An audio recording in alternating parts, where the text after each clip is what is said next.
오늘 여러분들과 함께 로마서 8장 12절부터 17절까지를 살펴보겠습니다. 지난 시간에 우리가 성령의 생명의 영인 성령에 대해서 살펴봤다면 이번 시간에는 우리 양자의 영인 성령에 대해서 한번 살펴보려고 합니다. 12절에 그러므로 형제들아 우리가 빚진 자로 이 사도 바울에게는 이 빚진 자 의식이 있었습니다. 하나님에게 빚을 졌다라는 생각도 가지고 있었고 또 이 하나님에게 빚을 진 것이 사람에게 빚을 진 것이다. 그래서 사도 바울은 복음의 빚진 자다 이런 이야기를 자주 하거든요. 사도 바울은 이 예수 그리스도를 믿고 난 다음에 자신이 변화되고 난 이후에 항상 이 빚진 자 의식으로 살았습니다. 복음에 대한 부채의식, 그 마음 때문에 끝까지 복음으로 다름질할 수 있는 그런 마음이 있었던 것입니다. 이후부터 이제 이 12절 후반절부터 이 14절까지는 육신대로 살 것이냐 아니면 성령을 따라 살 것이냐 그 이야기를 하고 있습니다. 12절에 육신에게 져서 육신대로 살 것이 아니니라 너희가 육신대로 살면 반드시 죽을 것이로되. 로마서를 잘못 이해하는 사람들은 믿음으로 구원받는다. 믿음으로 구원받기 때문에 행위는 중요하지 않다. 이런 식으로 해석을 해왔는데 로마서를 좀 더 자세하게 입체적으로 연구를 해보면 그렇지 않다는 것을 알게 되어집니다. 이 신칭이 믿음으로 말미암아 구원받는다라고 말을 할 때 그 믿음이 그냥 우리가 생각하는 그냥 믿습니다 이 정도의 믿음이 아닙니다. 로마서에서 말하는 믿음은 굉장히 입체적인 믿음입니다. 예수를 주로 고백하는 믿음이고 믿기 때문에 삶이 변화되어지는 것이고 성령을 따라가는 것이고 그리고 이제 주인이 바뀌는 것이고 또 사망, 율법, 또 죄 아래 갇혀 있지 아니하고 이제 하나님을 왕으로 섬기는 굉장히 입체적인 믿음을 말하는 것입니다. 그런데 믿는다 하면서 여전히 육신대로 살면 그 사람은 사실 믿는 게 아니었던 것입니다. 그 사람의 믿음은 가짜 믿음이었던 것입니다. 그래서 그 사람의 종착지는 반드시 죽는 것, 최후 심판이 될 것입니다. 이 부분에 한국교회는 많은 오해가 있는 것입니다. 믿지만 믿음이 부족해서 육신대로 살 수 있다. 육신을 따라서 살 수 있다. 이런 해석을 가능하게 했어요. 그 믿음이라는 것이 그냥 믿습니다라고 생각했기 때문에 가능한 것이고 또 로마서 7장에서 오라 나는 공고한 사람이다. 이 사망의 몸에서 누가 나를 끌어내겠느냐. 내가 마음으로는 하나님의 법을 그리고 내 겉으로는 내 육체는 죄의 법을 따른다. 이런 말이 바울이라고 생각했기 때문에 예수를 믿게 된 바울이라고 생각했기 때문에 바울도 이렇게 마음은 하나님의 법을 따르지만 실질적으로는 죄의 법을 따라가는데 우리는 죄의 법을 따르는 것이 당연하지 않겠느냐 이런 식으로 해석을 해왔던 것입니다. 그런데 로마서 8장에 오니까 육신대로 살면 반드시 죽는다. 여전히 죄 아래 거하고 죄를 짓는 것을 당연하게 생각하면은 그 사람들 그 결말은 최후 심판이다. 이런 식으로 이야기를 하고 있고 6장 14절에도 우리가 이제 은혜 아래 있기 때문에 더 이상 죄의 종으로 살지 않는다라고 말을 하잖아요. 근접 본문들을 보면은 7장에 오라 나는 공고한 사람이다라는 것은 사도 바울이 아니라 그 죄 지은 아담적 존재 모든 인류를 향한 말이지 이것이 사도 바울이 아닌 것입니다. 13절에 너희가 육신으로 살면 반드시 죽을 것이로되 영으로서 몸의 행실을 죽이면 살리니. 우리는 이제 성령을 따라서 사는 것입니다. 성령으로서 성령을 따라서 우리 몸의 행실, 죄된 행실을 죽이면 사는 것입니다. 그래서 14절에 무릇 하나님의 영으로 인도함을 받는 사람은 곧 하나님의 아들이라. 여기서 행위 구원이냐 믿음 구원이냐 이런 측면의 말이 아닙니다. 이것은 존재론적으로서 예수 믿기 전에 그 존재는요 율법 아래 갇혀있고 죄 아래 갇혀있고 그래서 선을 행하길 원하지만 결국은 선을 행하지 못하고 육신이 원하는 대로 육신을 따라서 살 수밖에 없는 존재였다면 예수 믿고 난 이후에 그 존재는요, 성령이 그 안에 내주하심으로 성령이 그를 이끌어 가심으로 육신을 죽이고 성령의 인도를 따라서 살아갈 수 있는 존재로 바뀌게 되는 것입니다. 그런 자들이 진짜 구원받은 자인 것입니다. 그 이야기를 하고 있는 것입니다.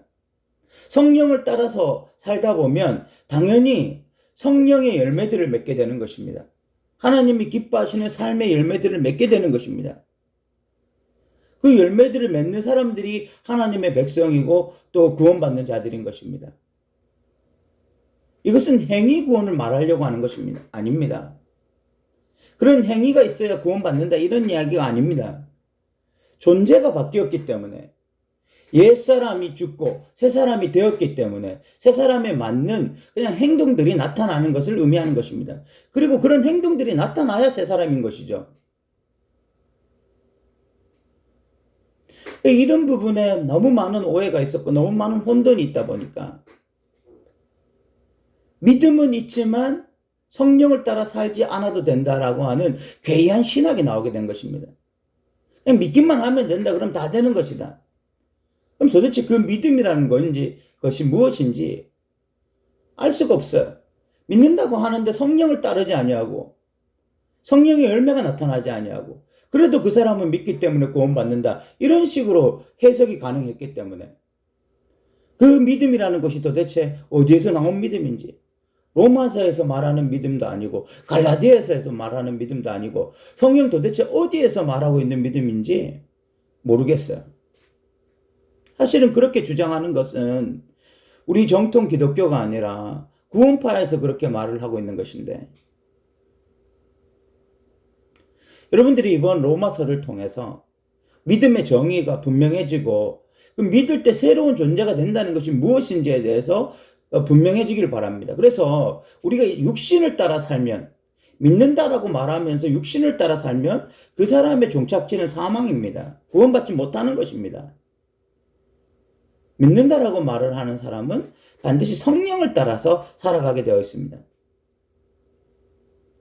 그 사람들이 하나님의 아들들인 것입니다. 그래서 15절에 너희는 다시 무서워하는 종의 영을 받지 아니하고 양자의 영을 받았으므로 우리가 아빠 아버지라고 부르짖느니라. 성령이 우리에게 임하시면요, 성령은 양자의 영이기 때문에 그 양자에게 주시는 영이기 때문에 우리의 입에서 아빠 아버지라고 부르짖는 거죠. 성령을 따라 사는 자, 그 사람이 아빠 아버지라고 부르짖는 것입니다. 그럴 때 부르짖는 아빠 아버지가 진짜인 거예요. 16절에 성령이 친히 우리의 영과 더불어 우리가 하나님의 자녀인 것을 증언하신다. 성령이 우리 안에서 하시는 역할이 뭐냐면 너는 하나님의 자녀야라고 끊임없이 우리에게 증거하신다는 것입니다. 그렇게 증거하시면서 하나님의 자녀는 성령을 따라 사는 것이야 라고 말씀하시고, 그래서 우리가 성령을 따라 살게 될 때에 결국 성령의 열매를 맺게 되는 거죠. 17절에 자녀이면 또한 상속자, 곧 하나님의 상속자예요. 자녀라고 하는 것은, 하나님의 자녀가 된다고 하는 것은 하나님에게 있는 모든 것이 나의 것이 된다. 하나님의 것이 나의 것이 되는 이 상속자가 된다라는 것을 의미합니다. 그래서 그리스도와 함께한 상속자니 예수 그리스도와 함께 우리는 왕노릇하며 살게 되는 거죠. 그런 자가 되는 것입니다. 우리가 그와 함께 영광을 받기 위하여 고난도 함께 받아야 할 것이니라. 우리가 그런 영광의 자리가 있을 것입니다. 에베소서에서 말씀하시듯이 우리는 하나님 우편에 앉아서 같이 이 세상을 통치하는 왕들이 될 것입니다. 그 영광 있기 이전에 우리가 해야 될 것이 뭐냐면 고난도 받아야 되는 것입니다. 예수 믿는 자는요, 자기 십자가를 짊어지고 예수를 따르는 삶이 있어야 되는 것입니다. 믿습니다 하면 다 끝나는 것이 아닙니다.